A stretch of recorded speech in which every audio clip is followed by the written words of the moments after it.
वक्तव्य होगा उनके ओर से। राहुल जी। धन्यवाद। अब भारत जोड़ो यात्रा के 4 महीने से ज़्यादा हो गए हैं। यात्रा कन्याकुमारी से शुरू हुई और अब पंजाब से निकल रही है। कल हम हिमाचल में होंगे। यात्रा का लक्ष्य हिंदुस्तान में जो नफ़रत फैलाई जा रही है, हिंसा फैलाई जा रही है, उसके खिलाफ खड़ा होना, जो बेरोज़गारी बढ़ती जा रही है, जो महंगाई बढ़ती जा रही है और जो इनकम इनइक्वालिटी बढ़ती जा रही है, उसके खिलाफ हमने ये यात्रा शुरू की और बहुत सफल यात्रा रही है। 2 आंकड़े मुझे आज मिले हैं, मैं आपको बताना चाहता हूँ इनकम इनइक्वालिटी के बारे में। हिंदुस्तान के 21 सबसे अमीर लोगों के पास उतना ही धन है जितना 70 करोड़ हिंदुस्तानियों के पास है, पहला आंकड़ा।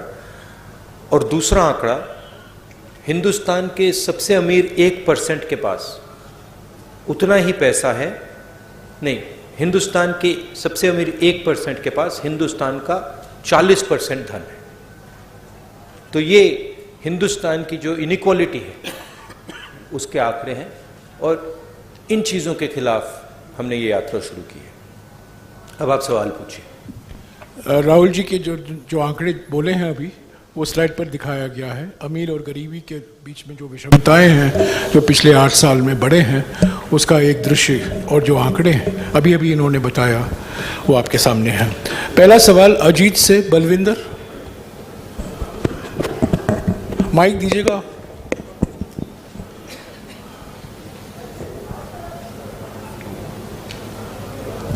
अगर बलविंदर नहीं है, जगबानी से विजय नागला।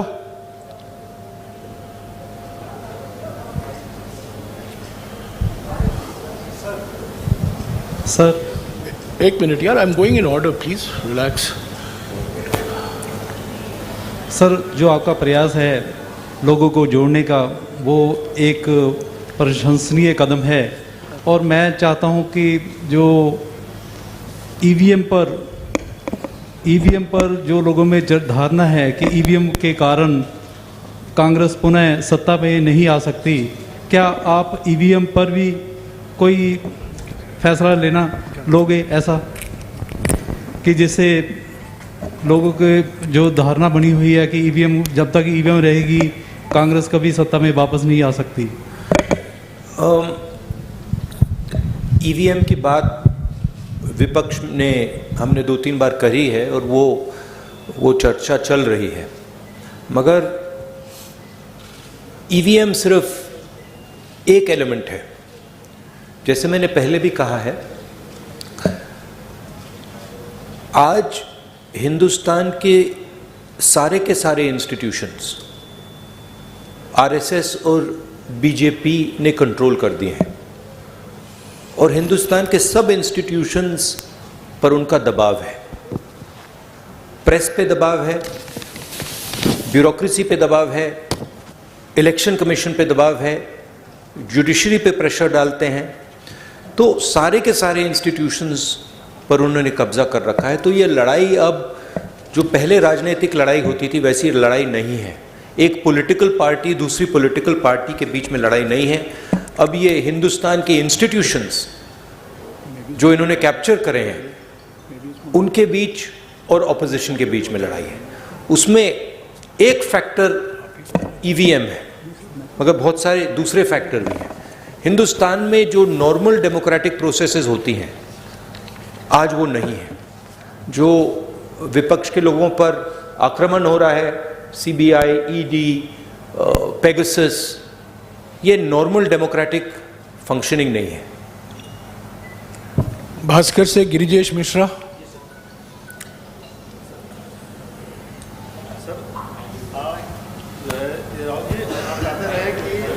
सियासी नहीं है, नफरत, बेरोजगारी।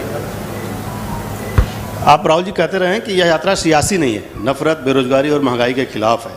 ऐसे में अचानक सीएम मान को सुझाव देने की क्या जरूरत पड़ गई? क्या यह माना जाए कि 10 जनपद की दखल आने वाले समय में राज्यों में कम होगी? ये आपका सवाल है या किसी और ने लिखा आपके लिए? पूछ रहा हूँ, पढ़ के देख रहे हैं, पता नहीं किसने आपको पूछा हो। देखिए, मैंने सीएम को जो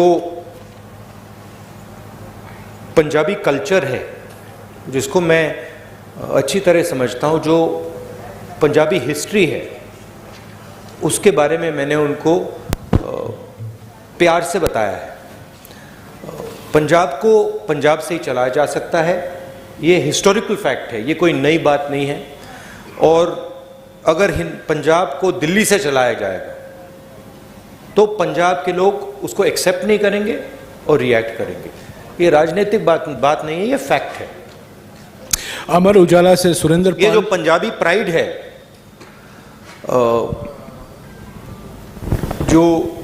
जो पंजाबी सेल्फ बिलीफ है, कॉन्फिडेंस है, प्राइड है, वो इस चीज को कभी एक्सेप्ट नहीं करेगी। और इसको हमने जनरली कांग्रेस पार्टी में हमने इसको रिस्पेक्ट किया है। अमर उजाला से सुरेंद्र पाल।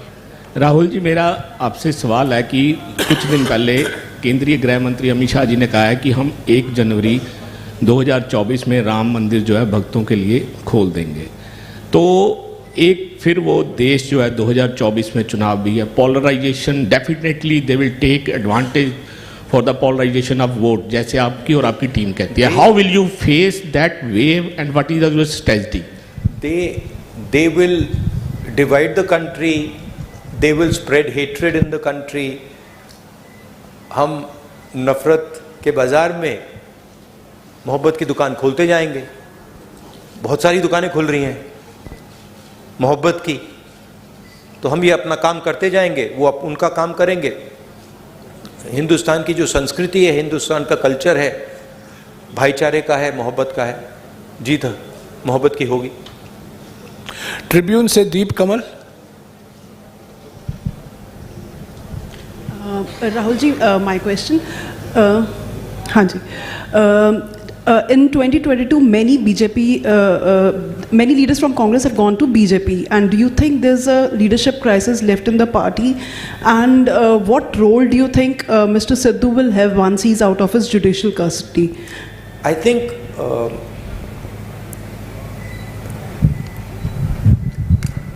my experience is pretty much anybody who goes to the BJP goes there because of a particular type of pressure. Okay, it's a hidden pressure, you can call it. It is generally a result of, pressure from the CBI, pressure from the ED, pressure from cases, pressure from corruption. So we are quite happy that these type of people are not in the party anymore. And I think as far as the party is concerned, what I've seen on the street is tremendous enthusiasm, extremely dynamic workers, and a mix of senior and young leaders. So what I see in the Congress party is extremely capable leadership all the way from the top to the worker level. So I'm not worried about that. In fact, I'm quite happy that some of the sort of riffraff has gone somewhere else. Hindustan Times से Harpreet Kaur. No supplementary, please, madam. Please sit down. Harpreet Kaur. Everybody will have a role. Everybody will have a role to play. We are a democratic party. We like to involve all people and function together. Hindustan Times से हरप्रीत कौर नहीं आई है, आई है। हाँ, I want to ask about the security lapses during your yatra. Even today we heard that there was some lapse. So what do you have to say about that? What lapse was there today? Somebody came from the crowd? Someone came to hug me. I don't know why you're calling that a lapse. I think the person was, he was checked by the security people. He was a bit overexcited. It's not a problem. It happens quite often. The PCC president has already issued a statement on this incident, which you call a lapse. It's not a lapse. Indian Express, Navjeevan Gopal. There's quite a lot of enthusiasm in the yatra. Many people get overexcited. and that was a case where he was a bit extra charged up. So there's no problem. It's happened many, many times before. I wouldn't call that a security lapse. Indian express से नवजीवन Gopal. Hi. Opposition parties like Akali Dal, they are raising questions on your visit. I mean, they want you to apologize for the 84 thing, Operation Blue Star and riots. What do you have to say on this? Prime Minister Manmohan Singh, on the floor of the House, has made his position and the Congress Party's position very clear. Congress President Sonia Gandhi ji has also done that, and I fully endorse what Prime Minister Manmohan Singh ji said, what Sonia Gandhi ji said, and also I have also made my stance abundantly clear in the past. रोजाना spokesman से Charanjit Singh. Sir, किसानों की बात करते हैं. 3 खेती कानून आए, ठीक है, वो वापस ले लिए मोदी जी ने, लेकिन अगर किसानों की आय कम हो रही है, अगर दुगनी नहीं हुई 22 तक, तो आपको क्या लगता है कि किस चीज़ में समर्था है कि जो किसानों की आय को आगे लेके जा सकती है, और इसका हल क्या था? देखिए, किसानों पर नॉन स्टॉप आक्रमण हो रहा है, और एक जगह से नहीं हो रहा है, मल्टीपल एंगल से हो रहा है, और जो उसको प्रोटेक्शन मिलनी चाहिए वो प्रोटेक्शन उसको नहीं मिल रही है. यूपीए के समय हमने प्रोटेक्शन दी थी, कर्जा माफ किया था, एमएसपी थी, अलग अलग हमारे अप्रोचेस थे, मगर मैं ये भी कह सकता हूं कि शायद हमने भी जितना करना था हमने नहीं किया, उससे ज्यादा करना चाहिए था, क्योंकि किसान देश को भोजन देता है. भैया थोड़ा हट जाइए. देश को भोजन देता है, वो देश की एक प्रकार से रीढ़ की हड्डी है, और एग्रीकल्चर पे बाकी चीजें बिल्ड हो सकती हैं. तो चाहे हमारी यहाँ सरकार आए, चाहे यूपीए जैसी सेंटर में हमारी सरकार आए, किसान will be our central focus. उसकी हम प्रोटेक्शन करेंगे. हमने न्याय योजना की बात की थी, जो मिनिमम इनकम गारंटी सबसे गरीब लोगों के लिए, वो किसानों को, गरीब किसानों को मिलेगी. तो हमारा विजन एग्रीकल्चरल सेंट्रिक है, और हम चाहते हैं कि एग्रीकल्चरल सेक्टर में टेक्नोलॉजी जाए, कोल्ड चेन्स बने, एग्रीकल्चरल स्ट्रक्चर में जॉब्स क्रिएट हों. तो हमारी स्ट्रेटजी का सेंट्रल पीस है. प्राइम एशिया से नंदप्रीत सिंह. राहुल जी, आपने इस यात्रा के दौरान सबसे बड़ा अटैक एक तो बीजेपी पे किया है और दूसरा मीडिया पे किया है. फोर्थ पिलर है डेमोक्रेसी का. इस पे मेरा सवाल ये है कि मान लीजिए कांग्रेस सत्ता में आती है और आप प्रधानमंत्री बन जाते हैं, तो जो ये नेशनल टीवी पे जो आजकल जिसको आप गोदी मीडिया का नाम देते हो, तो उस पर हिंदू मुस्लिम का एक चलता है, आप बोलते हो कि भारत को बांट रहे हैं वो, तो क्या आप उस पर रोक लगाएंगे? और क्या आप बोल रहे हो कि मीडिया गुलाम है, क्या आप भी उनको अपना गुलाम बना लोगे फिर?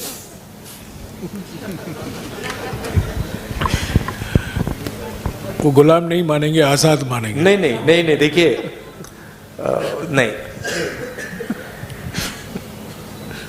मैंने गोदी मीडिया तो कभी नहीं कहा है, वो मेरा फ्रेज नहीं है. मैं ये जरूर कहता हूं कि मीडिया को कंट्रोल किया जाता है, मीडिया पे प्रेशर डाला जाता है. मैं ये भी कहता हूं कि जो आप जैसे रिपोर्टर्स हैं, आपकी इतनी गलती नहीं है. आप पर कंस्ट्रेंट्स हैं, आपके जो मालिक आपको कहते हैं वो आपको करना पड़ता है, और जो आपकी भावनाएं हैं उनको मैं समझता हूं, क्योंकि आप आके मुझे बोलते हो, जो आपको देश के बारे में लगता है मैं जानता हूं. तो मैं आपकी क्रिटिसिज्म नहीं कर रहा हूं, जो मीडिया का स्ट्रक्चर है उसकी मैं क्रिटिसिज्म कर रहा हूं. कांग्रेस पार्टी की फिलॉसफी इंडिपेंडेंट मीडिया की फिलॉसफी है. कांग्रेस पार्टी की फिलॉसफी इंडिपेंडेंट इंस्टीट्यूशंस की फिलॉसफी है. मैं आपको बताऊं, अगर कांग्रेस पार्टी ये करना भी चाहे कि हम मीडिया को मतलब जैसे आपने कहा अपना बना दो, हमारे में वो कैपेबिलिटी नहीं है। हम उसको इम्प्लीमेंट ही नहीं कर सकते क्योंकि हमारा स्ट्रक्चर उतना सेंट्रलाइज नहीं है बीजेपी जितना। तो हम इंडिपेंडेंट मीडिया चाहते हैं, फेयर मीडिया चाहते हैं, और जो मीडिया में नफरत फैलाई जाती है और वो फैलाई जाती है, और जो मीडिया डिस्ट्रैक्शन का रोल प्ले कर रहा है, जैसे मैंने अपने भाषण में कहा था, जब कोई जेब कतरा आता है तो वो अकेला नहीं आता, 2-3 लोग आते हैं, एक ध्यान को उधर ले जाता है और फिर जेब काटी जाती है।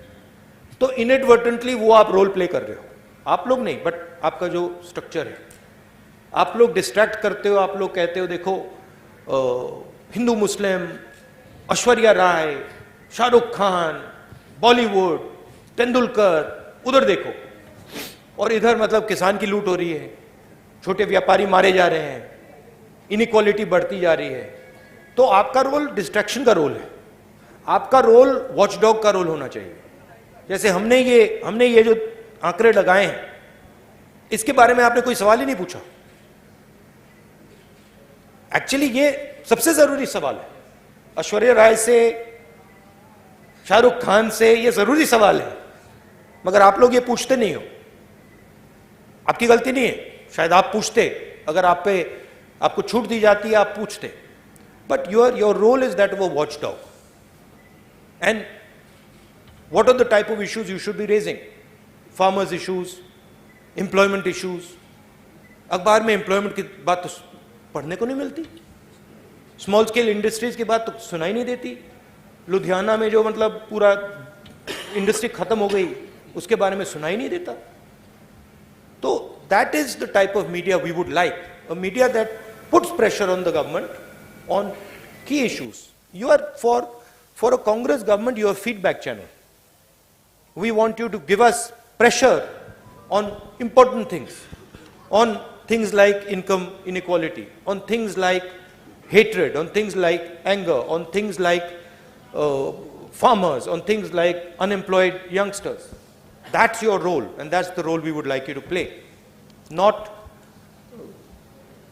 किसी ने मुझे बहुत मजेदार कहानी बताई, मैं पता नहीं बोलना चाहिए, नहीं छोड़ो। एबीपी सांझा से अनुजा शर्मा। बताइए। नहीं, अभी समय वक्त नहीं है, प्लीज बोलने दीजिए, सवाल करने दीजिए। या अनुजा। सर, भारत जोड़ो के लिए आप चल रहे हैं, भारत जोड़ो यात्रा कर रहे हैं, क्या कांग्रेस परिवार को जोड़ने के लिए भी आप आगे हाथ बढ़ाएंगे? वरुण गांधी आपके भाई हैं, क्या उनसे भी मिलकर चलने की बात की जाएगी? आप पहल करेंगे उनसे मिलने की? क्योंकि पानीपत में आपने एक स्टोरी सुनाई थी कि 2 भाई जो बहुत देर से बात नहीं कर रहे थे वो भी मिल गए। आप वरुण गांधी से मिलेंगे? देखिए, वो बीजेपी में हैं, शायद अगर वो यहाँ चलेंगे उनको प्रॉब्लम हो जाएगी, मगर मेरी विचारधारा उनकी विचारधारा से नहीं मिलती। मेरी विचारधारा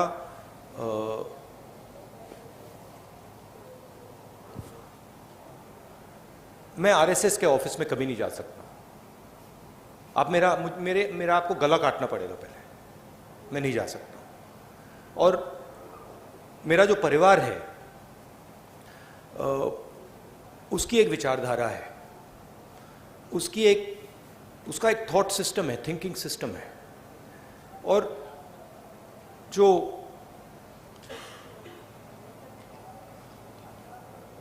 वरुण हैं उन्होंने एक समय, शायद आज भी,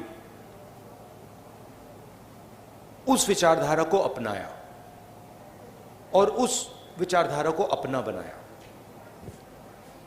तो मैं उस बात को एक्सेप्ट नहीं कर सकता।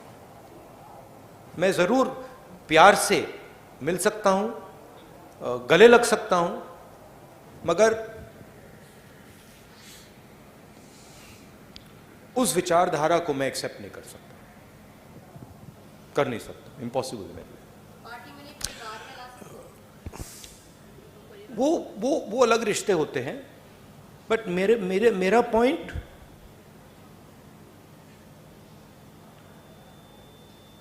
आइडियोलॉजिकल लड़ाई चल रही है। सालों पहले मैंने फिरोज से कहा कि उसने मुझे कहा कि आरएसएस देश में बहुत अच्छा काम कर रहा है,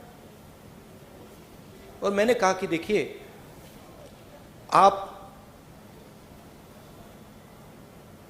अपने परिवार की हिस्ट्री जो है उसको आप थोड़ा पढ़िए और उसको आप समझिए, क्योंकि जो आपने मुझे बोला है, अगर आपने अपने परिवार की विचारधारा समझी तो आप ये कभी नहीं बोल सकते मुझे। पंजाब तक से अर्शदीप, बट कोई नफरत या ऐसी कोई बात नहीं है। जनेंद्र प्लीज, पंजाब तक से अर्शदीप। सत श्री अकाल सर, ड्रग्स पंजाब में एक बड़ा इशू है। 2017 में कांग्रेस ने इस पे बड़ा वादा किया लेकिन पूरा नहीं हुआ, उम्मीदें टूटी, घर बर्बाद हो रहे हैं, अभी भी यही सिचुएशन है। तो अब दोबारा से पंजाब के लोगों को कैसे यकीन दिलाना चाहते हैं कि कांग्रेस जो है इस इशू पर काम करेगी? नहीं, सबसे पहले हमने सरकार में ड्रग्स में काफी काम किया। पंजाब की मेन इशू अनएम्प्लॉयमेंट की इशू है, और जो किसानों को डिस्ट्रेस हो रहा है वो 2 सेंट्रल इश्यूज हैं, और उसमें से ड्रग्स की इशू पैदा होती है। तो अगर ड्रग्स से डायरेक्टली तो लड़ना है और लड़ा जाएगा, मगर जब तक हम अनएम्प्लॉयमेंट इशू को एड्रेस नहीं करेंगे, किसानों में जो डिस्ट्रेस है उसको एड्रेस नहीं करेंगे, तब तक ड्रग्स प्रॉब्लम भी एड्रेस नहीं होगा। तो कंबाइन तरीके से करके ये काम किया जा सकता है। पंजाब को, सचमुच में पंजाब को एक नए विजन की जरूरत है, और अगर मेरी पंजाब की सरकार के बारे में शिकायत है तो वो है कि उन्होंने पंजाब ने उनको एक अपॉर्चुनिटी दी। अपॉर्चुनिटी पंजाब को विजन देने की दी, और सरकार पंजाब को विजन दे नहीं पा रही। मैं पूछ रहा हूं लोगों से कि भाई आम आदमी पार्टी ने क्या किया, क्या विजन दिया? तो उसका मतलब, और मैं कांग्रेस के लोगों से नहीं पूछ रहा हूं, मैं आम लोगों से पूछ रहा हूं, क्या मतलब आपको क्या लगता है? और रिस्पॉन्स यूनिवर्सली आ रहा है कि जो हमारी एक्सपेक्टेशन थी वो तो पूरी नहीं हुई, और ये मतलब बातें करते रहते हैं, मगर कोई पंजाब को जो विजन मिलना चाहिए वो नहीं मिला है। तो रियली जब कांग्रेस पार्टी की यहां सरकार आए, एक लॉन्ग टर्म विजन पंजाब के लिए देना पड़ेगा, और उसमें किसान और जो हमारे स्मॉल एंड मीडियम इंडस्ट्रीज हैं वो सेंट्रल होना पड़ेगा। इंडिया टीवी से पुनीत शर्मा।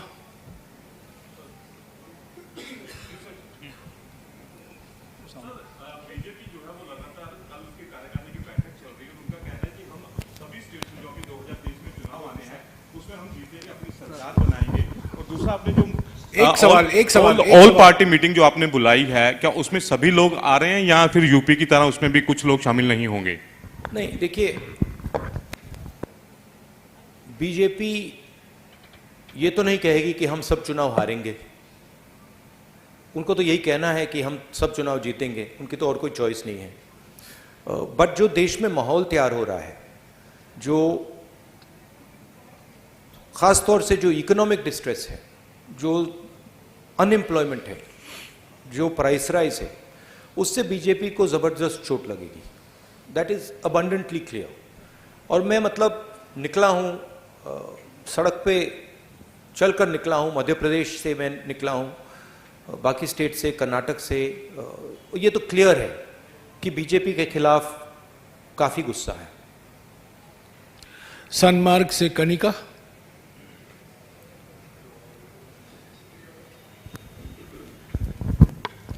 सर, मेरा सवाल ये है कि आप लगातार प्रेस कॉन्फ्रेंस में आरएसएस को घेरते आए हैं।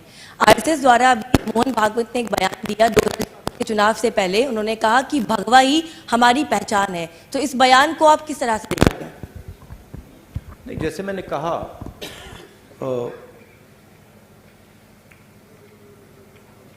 हिंदू धर्म में किसी भी धर्म में नफरत फैलाना, किसी भी धर्म ने ये नहीं कहा है कि भाई नफरत फैलानी है। और हिंदू धर्म पीस लविंग धर्म है, मोहब्बत का धर्म है, जोड़ने का धर्म है। तो वो जो भी रंग अपनाना चाहते हैं अपना सकते हैं, बट जो हिंदू धर्म में लिखा है वो नहीं करते हैं, वो कुछ और करते हैं। क्योंकि हिंदू धर्म में ये नहीं लिखा है कि लोगों को धमकाना चाहिए, डराना चाहिए, मारना चाहिए। हिंदू धर्म में ये नहीं लिखा। तो जो भी रंग अपनाना चाहते हैं अपना सकते हैं, बट जो हिंदू धर्म में लिखा है, और मैंने पढ़ा है, काफी पढ़ा है, अब वो ये नहीं करते हैं, वो कुछ और कर रहे हैं। न्यूज़ 11 भारत से अमर सिंह।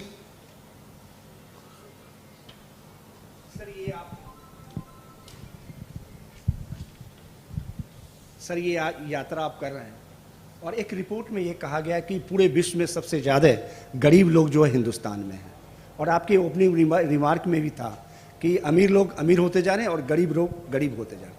क्या आप या आपकी सरकार आएगी तो इस पर कुछ करेंगे आप लोग, या फिर कोई ऐसा होगा कि जो पैरेलल हो जाए?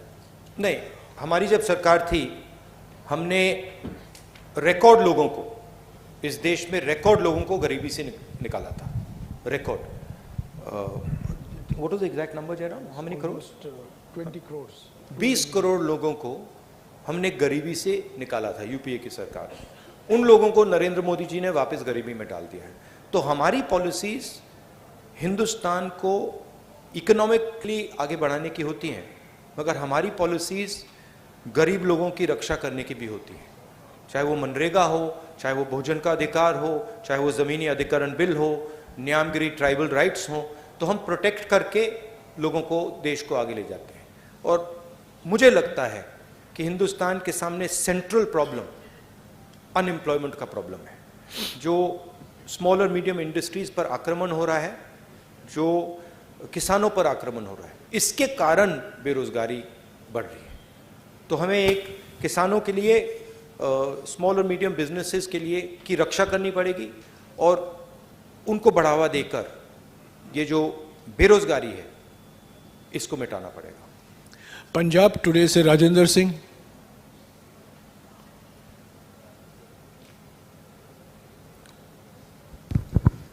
नमस्कार जी, मेरा एक सवाल है जी। भारत जोड़ो यात्रा जी गरीबी नूं लै के, भारत जोड़ो यात्रा जी ये महंगाई नूं लै के निकल कड्ढी है तुसीं, पर हिमाचल दे विच जिहड़ी तुहाडी सरकार आ 3 रुपए प्रति लीटर डीजल पेट्रोल महंगा कीता, उत्ते की कहोगे सर? हिमाचल महंगाई को लेकर आपने यात्रा शुरू किया, लेकिन हिमाचल में 3 रुपए लीटर जो आपका पेट्रोल डीजल महंगा है, उसको लेकर क्या नई सरकार? हाँ, तो देखिए, हमारे सिस्टम में जो स्टेट होता है, जो चीफ मिनिस्टर होता है, उसको हम इंडिपेंडेंस देते हैं और उस पर हम जनरली दबाव नहीं डालते हैं। जैसे मैंने आपको पहले भी कहा था, जब यहाँ पे पंजाब का चीफ मिनिस्टर थे कांग्रेस पार्टी के, तो हम उनको जनरली इंडिपेंडेंस देते थे। हिमाचल प्रदेश में नई सरकार बनी है, थोड़ा उनको टाइम दीजिए, वो डेफिनेटली प्रो पुअर पॉलिसीज वहाँ पे लाएंगे, डेफिनेटली वहाँ पे प्रो किसान पॉलिसीज वो लाएंगे। डेली पोस्ट से मनदीप सिंह।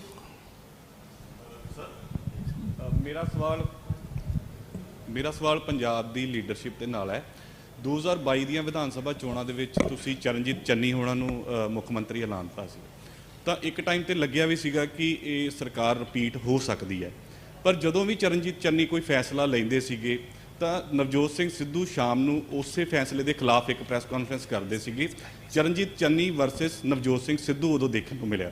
ਤੁਹਾਨੂੰ ਲੱਗਦਾ ਕਿ ਉਹ ਫੈਕਟਰ ਜਿਹੜਾ ਆ ਤੁਹਾਡੀ ਪੰਜਾਬ ਦੇ ਵਿੱਚ ਸਰਕਾਰ ਨਹੀਂ ਬਣਾ ਸਕਿਆ, ਤਾਂ ਕੀ ਹੁਣ ਨਵਜੋਤ ਸਿੰਘ ਸਿੱਧੂ ਵਰਸਸ ਬਾਕੀ ਲੀਡਰਸ਼ਿਪ ਨਾ ਹੋਵੇ, ਉਹਦੇ ਲਈ ਕੀ ਕੁਝ ਕੀਤਾ ਜਾ ਰਿਹਾ? नहीं, देखिए,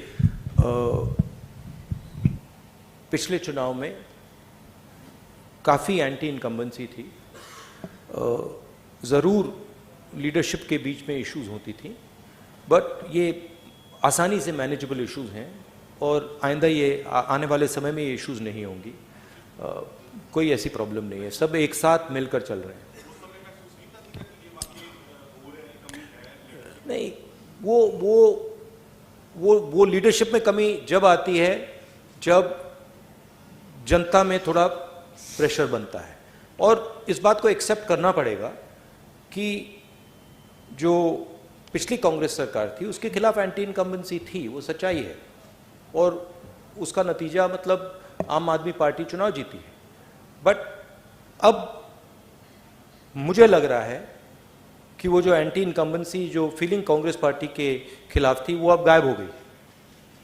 तो अब कांग्रेस पार्टी को बिल्ड करना है, और मुझे लगता है कि आसानी से यहाँ पे हम अगली गवर्नमेंट फॉर्म करेंगे। टाइम्स ऑफ इंडिया से IP Singh.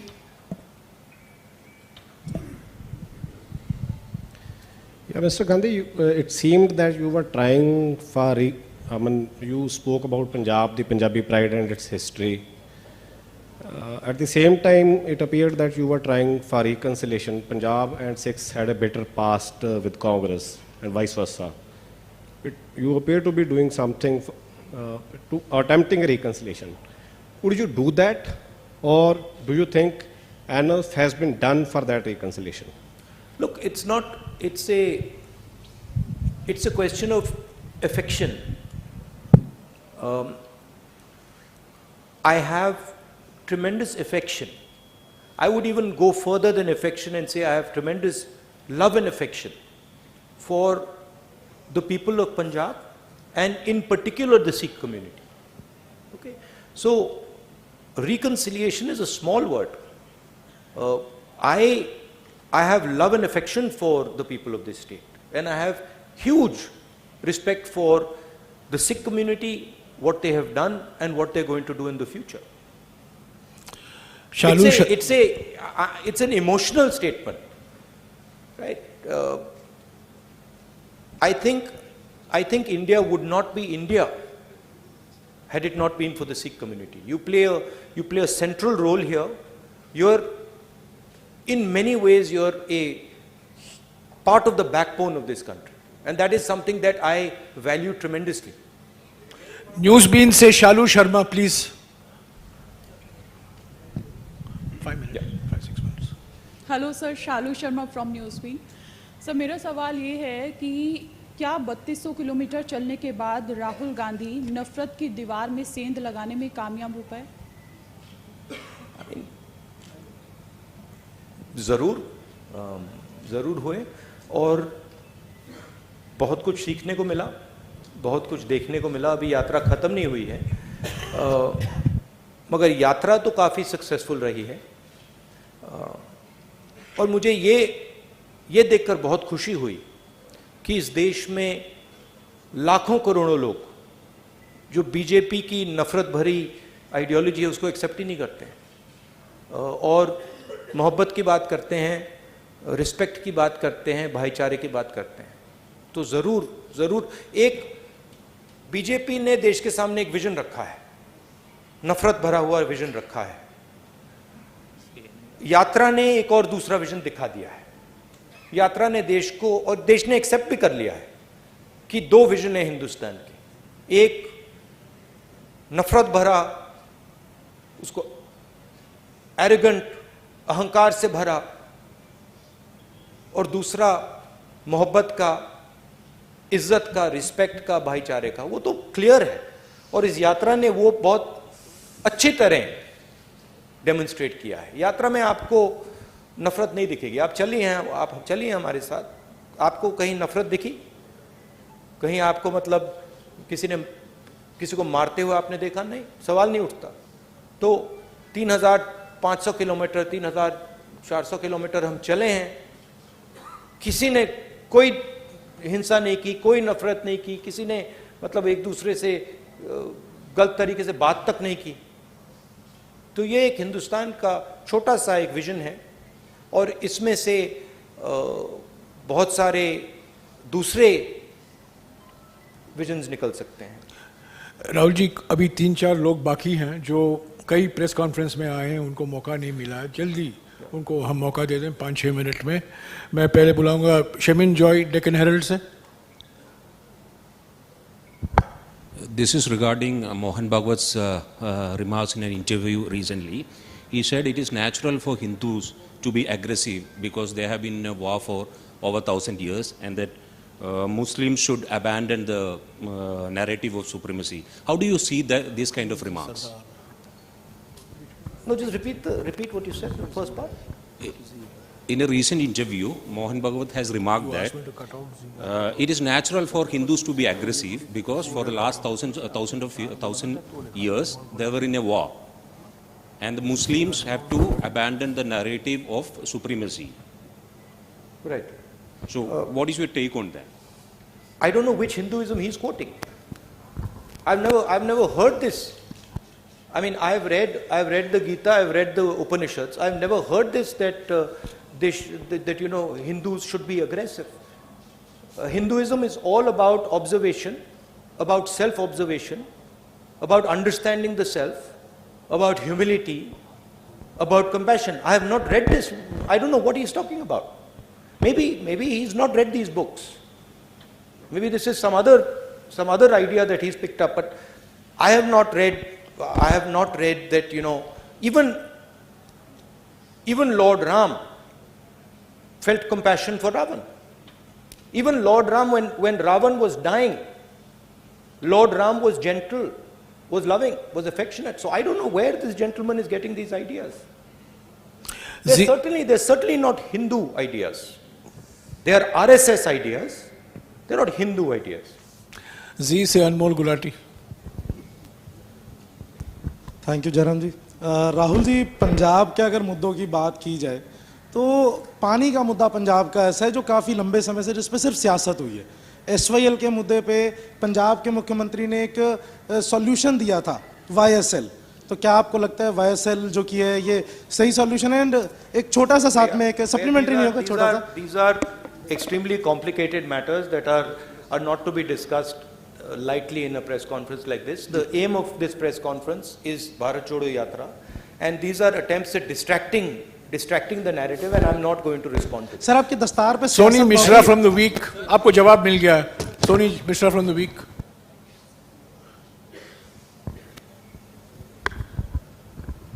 Hi.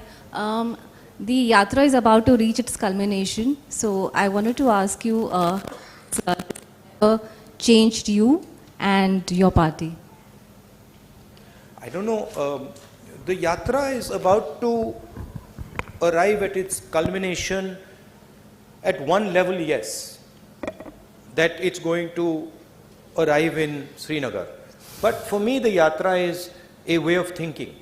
It's a way of acting. So for me personally, it will carry on.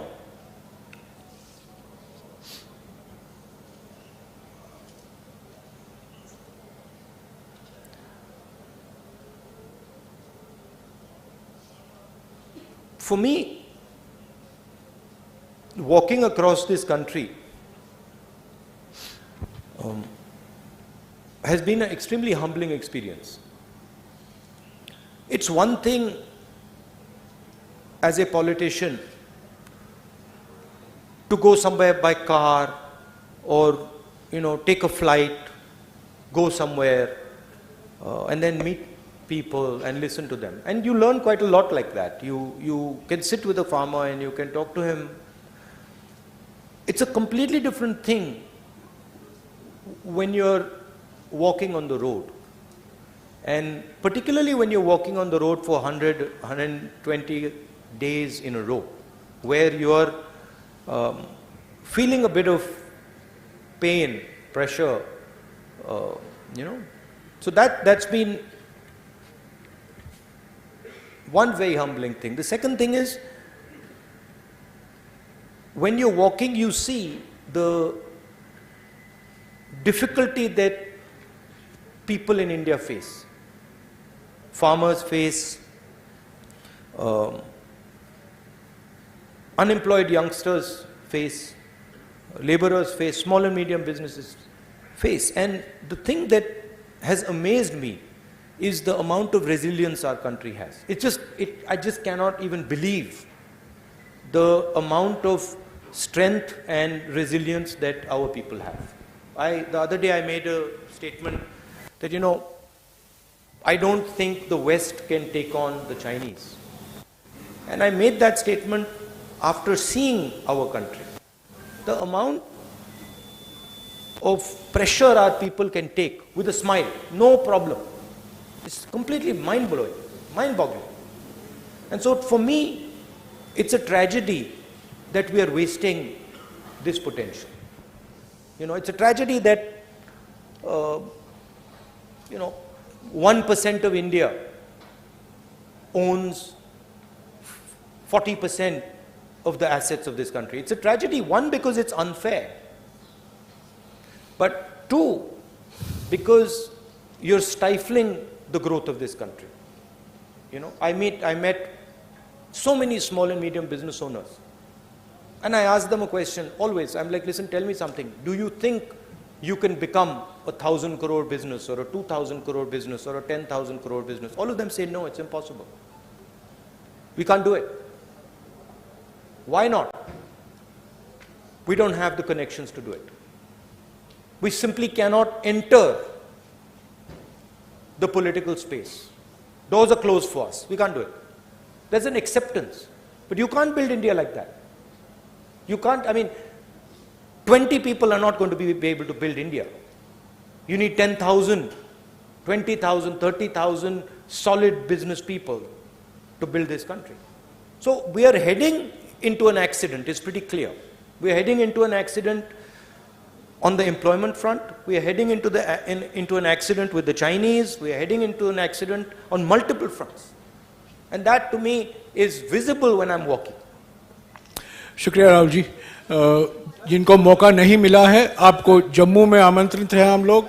जिनको जम्मू में मौका नहीं मिलेगा, आप श्रीनगर में आइए। अभी राहुल जी आपके साथ फोटो खिंचाएंगे। हो गया, प्रेस कॉन्फ्रेंस हो चुका है, प्लीज, हो चुका है।